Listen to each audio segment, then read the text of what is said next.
Hello प्यारे बच्चों। आज हम वर्ल्ड हिस्ट्री का जो टॉपिक ले रहे हैं वो है सामंतवाद का पतन। इससे पहले मैं सामंतवाद के ऊपर आपसे जो है 2 वीडियो शेयर कर चुकी थी यूट्यूब में। आई होप आप लोगों ने जो है वो देखे और सुने होंगे। तो जैसा कि आप लोग जानते हैं कि जो सामंतवाद है वो मध्ययुगीन जो यूरोप है उसकी राजनीतिक और सामाजिक संगठन का आधार था। ठीक, जब रोमन साम्राज्य का विघटन हो गया यूरोप में, तो जो कई छोटे छोटे राज्यों में यूरोप बट गया। तो इन राज्यों के राजाओं की जो शक्ति थी दुर्बल थी, और सामंतों के हाथ में जो शक्ति थी, क्योंकि ये सामंतों पर निर्भर थे, सामंतों के पास भूमि अधिकार थे और इन सामंतों के बाद अपनी सेनाएं होती थी। तो राजा जो है अपनी सेनाओं के लिए इन सामंतों पर आधारित था, और धीरे धीरे ये जो है सामंत शक्तिशाली हो जाते हैं और कहीं ना कहीं जो है ये राजा की शक्ति को चुनौती देते रहते थे। तो इस समय को जो है ये मध्यकालीन जो यूरोप की ये जो व्यवस्था है इसको कहा जाता है सामंतवाद। ठीक, तो उस समय मैंने बताया कि सैनिक शक्ति थी नहीं राजाओं के पास। अराजकता, आंतरिक अराजकता और बाह्य आक्रमणों का जो है उसे हमेशा डर बना रहता था, जिसको वो अकेले अपने दम पर जो है सामना नहीं कर पाते थे उन उन आक्रमणों का। तो इससे हुआ क्या कि जो सामंत वर्ग है उनका अलग अलग क्षेत्रों में विकास होता है। स्थानीय सुरक्षा देने का काम भी ये लोग कर रहे थे। जो स्थानीय लोग थे वो अपनी सुरक्षा के लिए इन्हीं सामंतों पर आश्रित थे। ठीक, और कृषकों का जो है ये कृषिदासों के रूप में इस्तेमाल करते थे और अपने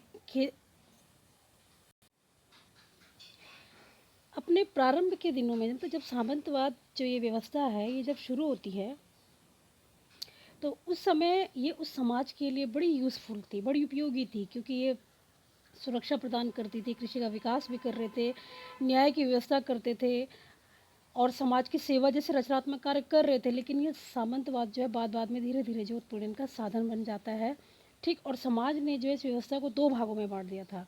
एक राजा और सामंत लोग थे जो कि विशेष अधिकार संपन्न थे, दूसरे थे कृषक या दास जो अधिकारों से वंचित थे। तो राजा और सामंतों के पास सारी भूमि थी।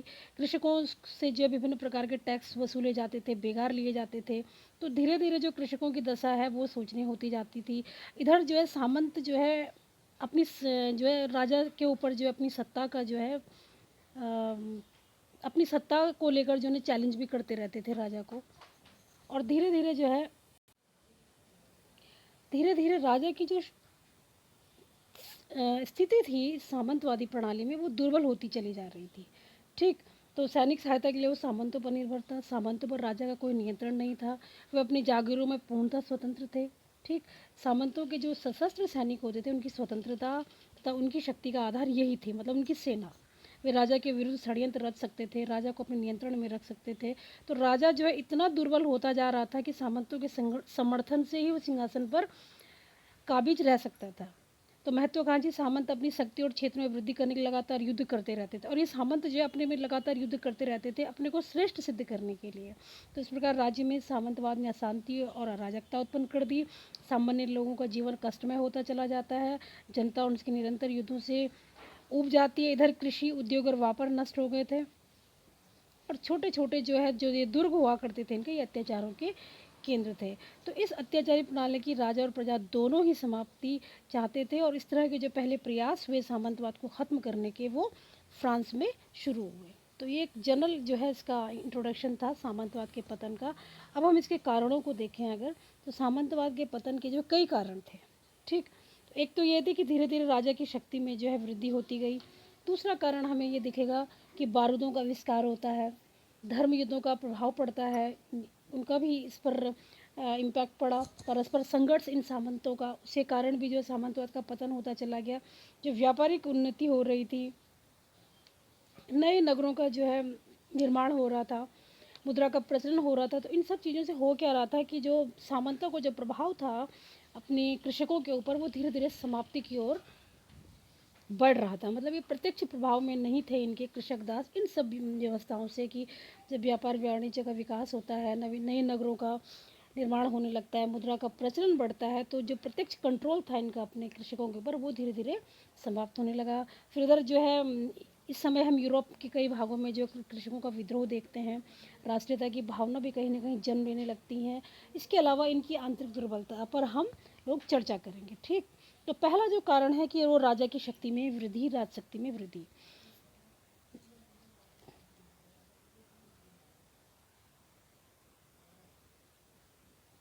देखो, कृषि, उद्योग, व्यापार में सामंतों के युद्ध तथा अत्याचारों के होते हुए भी उन्नति हो रही थी। उत्पादन में वैज्ञानिक उपायों के द्वारा वृद्धि हो रही थी। ठीक, मतलब आप ये कहेंगे कि कृषि का विकास जो लगातार चलता आ रहा था, भले ही जो है कृषकों का इस समय शोषण हो रहा था, लेकिन कहीं ना कहीं जो है बैकग्राउंड में कृषक है, कृषि है, उद्योग है, व्यापार है, इसकी जो है उन्नति होती जा रही थी। एक नया समृद्धशाली वर्ग का निर्माण जो है इन राज्यों में हो रहा था। तो ये जो समृद्धशाली वर्ग है, इन्होंने राजाओं को सहयोग दिया, जिससे टैक्स सहायता के रूप में, जो कर सहायता के रूप में राजाओं को भी धन प्राप्त हुई। राजाओं को टैक्स चुकाते थे ये लोग, ठीक, और राजा इसके बदले इन्हें शांति और सुरक्षा देता था। तो इस धन से राजाओं ने अपनी सेनाओं का निर्माण करना शुरू कर दिया। वो सामंतों पर उनकी निर्भरता घट गई। ठीक, इसके साथ ही सामंतों से राजाओं ने सैनिक सहायता के स्थान पर निश्चित धन लेना शुरू कर दिया। जो व्यापारिक वर्ग है वो राजा की शक्ति में वृद्धि कर रहा था।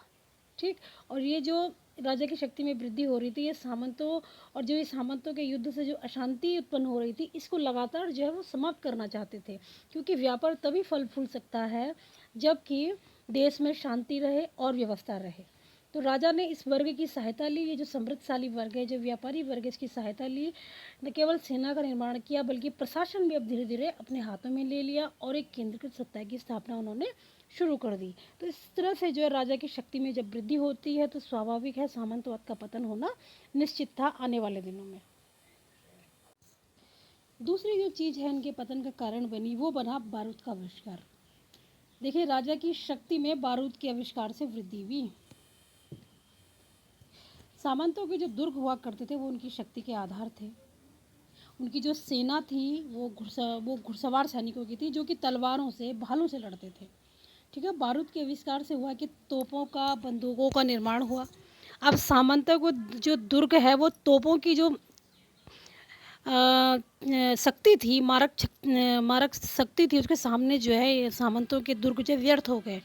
इसी प्रकार उनकी जो घुड़सवार सेना थी, भालों और तीरों से युद्ध करती, उनके स्थान पर जब बंदूक आ गए तो ये सेना अपने आप कमज़ोर हो गई और तोपों तथा बंदूकों पर राजाओं ने एकाधिकार रखा। अब सामंत इतने दुर्बल हो गए कि राजा का सामना करने की उनमें अब शक्ति ही नहीं थी। नेक्स्ट आता है धर्म युद्धों का प्रभाव। जैसा कि आप लोग जानते हैं कि ईसाइयों और मुसलमानों के बीच जो है जेरूसलम को लेकर एक बहुत लंबे समय तक जो धर्म युद्ध चलते रहे। 1095 से 1453 ईस्वी के मध्य जो है कई बार जो है ये युद्ध हुए और इन युद्धों को क्रूसेड कहा जाता है, ये धार्मिक युद्ध कहा जाता है। तो बहुत से जो सामंत थे वो सर्वोच्च धर्म गुरु पोप की अपील पर जो है अपने सैनिकों के साथ जो है इन धर्म युद्धों में भाग लेने के लिए जो है पश्चिम एशिया की ओर आए या पूर्व की ओर बढ़े।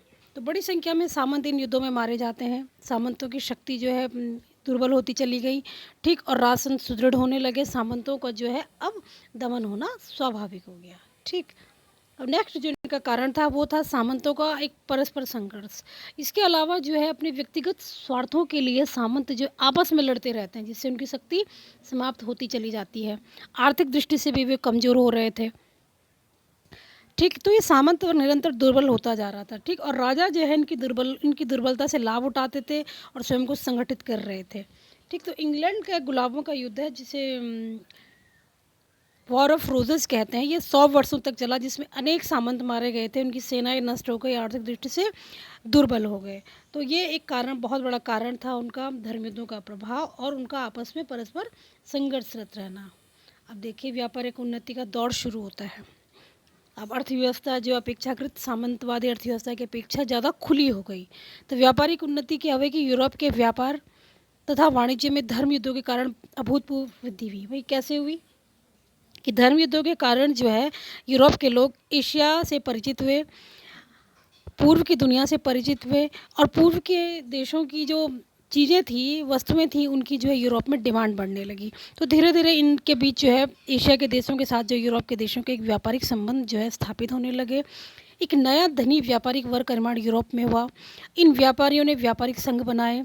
ये वर्ग जो है धनी थे, शक्तिशाली थे, लेकिन प्रशासन में इनको कोई भी स्थान नहीं दिया गया था। सामंत इनको अभी भी हीन समझते थे, अतः ये सामंती व्यवस्था के शत्रु थे।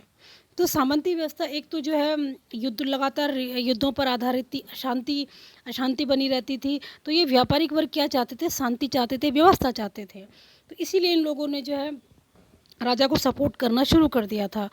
तो अब ये कहें कि सामंतों के जो परस्पर युद्ध हो रहे थे, अपनी जागीर में वो चुंगी ले लेते थे, किसी से भी जो है टैक्स वसूलने लग जाते थे, व्यापारिक काफ़िलों को सामंत लूट लेते थे। ऐसे बहुत सारे कारण थे, जो व्यापारी वर्ग थे इनको विरोधी हो गए और उन्होंने जो है राजाओं को सपोर्ट किया और सामंतवाद के विनाश में इन्होंने जो है सहायता दी। ठीक। और एक कारण है नए नगरों का विकास। अब जब बिजनेस बढ़ेगा, व्यापार वाणिज्य बढ़ेगा, तो वो व्यापार वाणिज्य के केंद्र क्या होते हैं? नगर होते हैं। तो व्यापारियों के केंद्र जो है ये नगर हैं, जहाँ लोग बड़ी मात्रा में जो एक दूसरे से मिलते हैं, वस्तुओं का विनिमय करते हैं। सस्ते मजदूरों की इन व्यापारियों को आवश्यकता थी, क्योंकि ये लोग जो है विनिमय पे नहीं, मुद्रा पर आधारित थे, मतलब मुद्रा में उनका पेमेंट करते थे। तो कई सारे कृषक थे, कृषिदास थे, वो ग्रामीण क्षेत्रों से जीविका के लिए नगरों में आकर बसने लगे थे। क्योंकि हम देख रहे हैं कि जो ये सामंत हैं लगातार आपस में युद्ध कर रहे हैं और अलग अलग तरह से युद्धों में ये शामिल हैं। तो ये जो है अर्थव्यवस्था के विकास में उस तरह से जो है कार्य नहीं कर पा रहे हैं। तो ये जो कृषक दास हैं, ये जो है जीविका के लिए भाग भाग कर नगरों में आए। ठीक। तो अब जो इन सामंतों की जो जागीरें थी, वहाँ कृषकों की संख्या कम हो रही थी और उनकी संख्या बढ़ रही थी नगरों में। ठीक। और ये सामंत जो है, सामंतों पर अब इनकी जो निर्भरता थी किसानों की, वो ख़त्म हो गई। ठीक। तो कृषि के स्थान पर व्यापार उद्योग, नगरों का ग्रामों के स्थान पर महत्व बढ़ रहा था। तो धनी व्यापारिक वर्ग की शक्ति जो थी, वो उसका केंद्र जो है नगर में था। इनकी शक्ति का जो केंद्र थे वो नगर थे। तो व्यापारियों और सामंतों में भी संघर्ष आरंभ हो गया, जिससे अंततः सामंतवाद जो है नष्ट हो गया। ठीक। मुद्रा का प्रचलन एक बहुत बड़ा कारण था कि मुद्रा के प्रचलन से आप देखिए कि किस तरह से जो है मुद्रा जब प्रचलन में आ गई, तो जो सामंतों का जो पहले प्रत्यक्ष जो प्रभाव था अपने किसानों के ऊपर, अपने दासों के ऊपर, वो किस तरह से ख़त्म होता है देखिए। तो वस्तु विनिमय प्रणाली मध्य युग में मुख्य रूप से थी, मुद्रा का प्रचलन कम था। लेकिन जब मुद्रा का प्रचलन बढ़ा धर्म युद्धों के कारण, भाई अब जब आप एशिया से व्यापार करोगे, तो आप हमेशा वस्तु विनिमय से, उसको संभव नहीं था ये करना। तो कई बार जो स्वर्ण मुद्रा के रूप में या मुद्रा के रूप में जो है व्यापार किया जाने लगा। ठीक। तो धर्म युद्धों में जो सामंत जाते थे, उन्हें मुद्रा की आवश्यकता थी, क्योंकि इतनी दूर की जगह वो जो वस्तुएं उठा उठा के नहीं ले जा सकते थे ना, तो वो स्वर्ण मुद्राएं अपने साथ ले जाते थे। इसके अतिरिक्त व्यापारियों से विलासिता की वस्तुएं खरीदने के लिए भी उन्हें मुद्रा की आवश्यकता होती थी। तो कई बार इस तरह की वस्तुएं आपके पास आपको लेनी होती थी, जिनके बदले में कोई भी व्यापारी जो स्वर्ण चाहता था, वो उसका मतलब वस्तु विनिमय उसका नहीं हो सकता था, मतलब विनिमय के माध्यम से आप उस वस्तु को खरीद नहीं सकते थे। तो उन्हें केवल व्यापारियों से ही ये मुद्रा प्राप्त हो सकती थी। किसको? सामंतों को। ठीक। तो इसके दो परिणाम हुए कि अब कृषक तथा दासों से सेवाओं के बदले में सामंतों ने मुद्रा या नकद धन लेना शुरू कर दिया, जिससे अंततः सामंतों का महत्व कम होता है, व्यापारियों के महत्व में वृद्धि हुई। और सेकंड चीज़ क्या हुई कि जो सामंतों को मुद्रा देने पर उसके बदले में उनके विशेषाधिकार और सुशासन के अधिकार भी प्राप्त कर लेते थे। तो कई व्यापारी ऐसे थे जो सामंतों को कहते कि भाई ये आप ये मुद्रा ले लीजिए और हमें जो है ये विशेषाधिकार दो अपनी जागीर का, ये सुशासन दो अपनी जागीर का। तो सामंतों का महत्व जो धीरे धीरे कम होने लगे। अपनी सुरक्षा के लिए व्यापारी मासिक वेतन पर सैनिक रखने के लगे। कभी कभी तो सामंतों के सैनिक से इन सैनिकों की संख्या भी अधिक होती थी। मतलब ये व्यापारी है, ये अपनी सुरक्षा के लिए भी जो है सेना रखने लगे थे। और सामंत जो है ये भी चाहते थे कि अगर उनके जो कृषक दास हैं, वो अगर उन्हें धन देते तो वो उन्हें स्वतंत्र करने को भी ये सामंत जो है तैयार थे। तो धीरे धीरे जो इनका प्रभाव जो है हर वर्ग से, हर क्षेत्र से कम होता चला जा रहा था, और जो इन्हें पतन की ओर ले गई। ठीक। अब इनका आता है कृषकों का विद्रोह। तो यूरोप में जो है 1338 के आसपास एक जो है भयंकर महामारी फैल जाती, जिसे ब्लैक डेथ या काली मृत्यु कहा जाता है। ठीक। तो इससे यूरोप की जो है आधी आबादी जो मर गई। ये जो ब्लैक डेथ है, ये प्लेग की बीमारी होती थी मूलतः। ठीक। तो उस समय उसका इलाज तो था नहीं, तो कई लाखों जनसंख्या जो है, जब ये बीमारी फैलती थी तो लाखों की लाखों जनसंख्या जो है हज़ारों की हज़ारों जनसंख्या जो मर जाती थी। तो ऐसा ही यूरोप में होता है।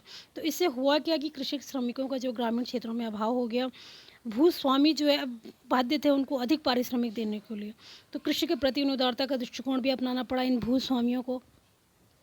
अब कृषक भी जो है इस जो ये सामंती भूस्वामी वर्ग है इसका जो है संगठित होकर विरोध करने लगे।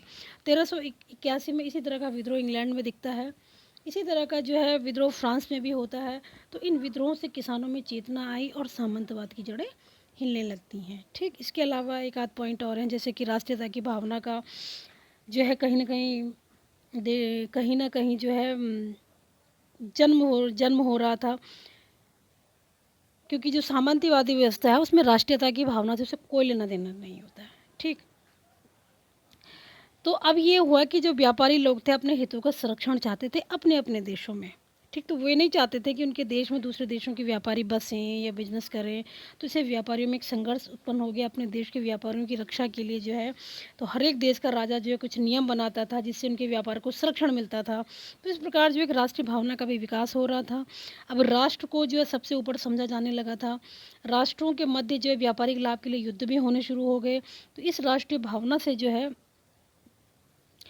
सामंतवाद को धक्का लगता है, क्योंकि सामंतवाद में मैंने बताया कि राष्ट्रीयता की भावना का कोई स्थान ही नहीं होता है। अतः सामंतवाद जो है वो राष्ट्रीय के उत्थान से नष्ट होता चला गया। ठीक, इसके अलावा इन लोगों की कुछ आंतरिक दुर्बलताएं थी इन सामंतों की।